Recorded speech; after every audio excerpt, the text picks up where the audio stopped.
sa Hyundai Accent, no. Ang problema is grounded yung pumuputok yung fuse ng signal light at saka hazard kapag ginagamit. So kapag dito lang sa left side na signal light ginagamit, pumuputok yung fuse. So ang kailangan natin gawin is isolate muna natin, hanapin natin yung grounded part kung sa likod ba or sa harap. So na-isolate na namin, tinanggal namin yung mga connection doon.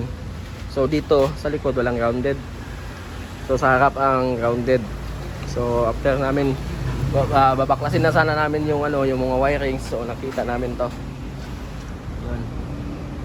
Ito yun sa signal light na side sa gilid na signal light. So dumikit yan sa bakal dahil kinain ng daga.